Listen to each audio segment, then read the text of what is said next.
Corridor Housing Initiative was a response to the need for the city and communities to collaborate more effectively in guiding development.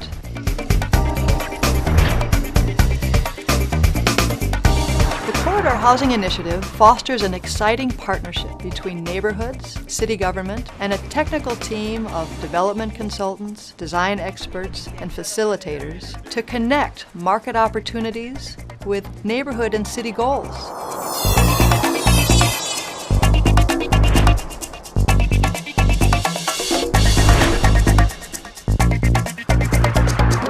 The Corridor Housing Initiative has 7 steps. The first is setting up the process, and in that step, communities volunteer to participate. They answer a request for proposals and are selected, and then they get to meet the other participants in the initiative, staff from the city and the representatives of the technical team.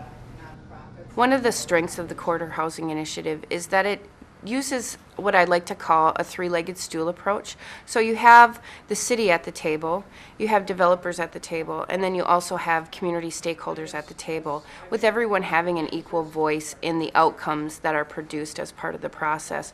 One of the things we strive for in the Corridor Housing Initiative is that it be a relevant process and meaningful for those who participate in it.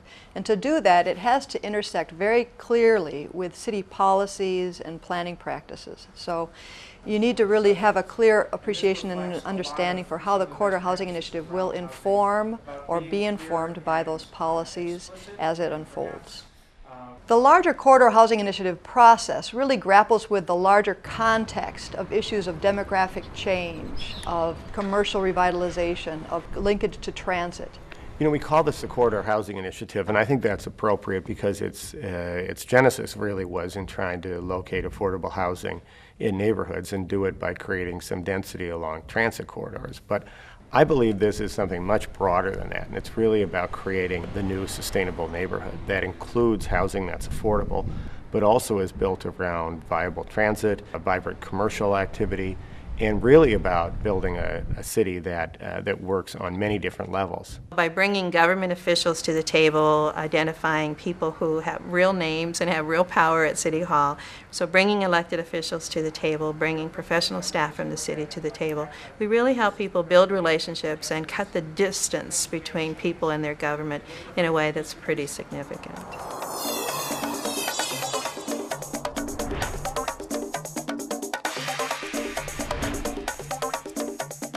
The second step is designing the work. And the first part of that step is establishing the roles of the different participants, the city, the community, and the technical team, and setting up a work plan. In setting up a work plan, what we're doing is tailoring the toolkit that is the Corridor Housing Initiative, the educational materials, the workshops, and the different outputs to the needs of that particular community. And we are also figuring out what kind of outreach is needed in that specific place. The first stage brings the city and the community to the same table to talk about what they want to achieve through the process. Typically, the city will have some clear ideas for what it is they're wanting to achieve through development, but the community may or may not have a plan in place. So it's really an opportunity to formulate some common understandings and ideas for what they're wanting to accomplish together. The first meeting with the partners for a Corridor Housing Initiative or any other collaborative project is important. First of all, it's going to set the stage for how the parties work together and how they get along throughout the entire project. But most important is the process of surfacing or making sure that everyone has a chance to say out loud why they're at the table. What we've found over time is it's very important to understand how to manage the expectations of the process. We are bringing in a specific set of resources and to really be clear with the community what it is we're there to offer. So we stagger them in about 6-month increments. So by the time we start to the time we complete, at least the community workshops, is about a 6-month period of time. Our goal is not to let this drag on too long because you really lose the focus and the momentum. And so it's really kind of a 1, 2, 3, and maybe 4 punch. What we know is that people want to feel confident, and what the facilitator does is just help them anticipate and know what they're doing so that they can feel competent and they can really contribute in the process that we're asking them to be a part of.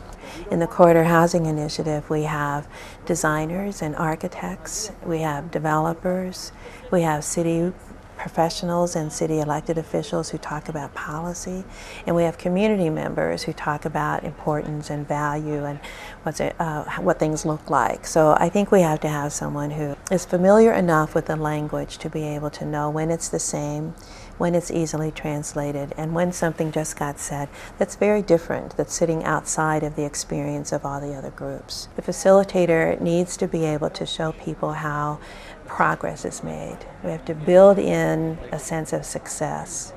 What we know is that people need to be able to see, yes, I was heard and I made a difference and something happened.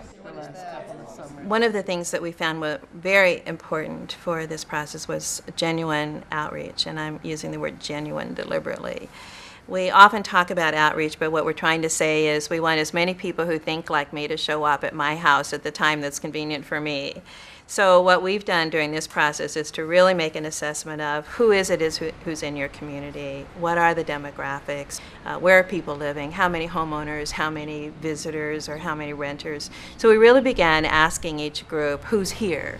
Now, who do you already have relationships with? Who's already coming to the meeting? Who's part of your leadership group? And who's missing? I'm wondering, in terms of whom you target in the community, how big are your groups that you bring together? The size can vary. We really rely on the community partners to do the outreach. Sometimes we'll use the Office of the Mayor to send out invitations to people to come, participate, kind of ratchet up the sense that this is going to be an environment where some decisions are going to be made and for greater attention. So. And we also like to go to existing events. So for instance, we had a block exercise at an ice cream social, and it went on for 5 or 6 hours, and so we cycled through a lot of people who just dropped in and played with the blocks and built their ideal development and then moved on.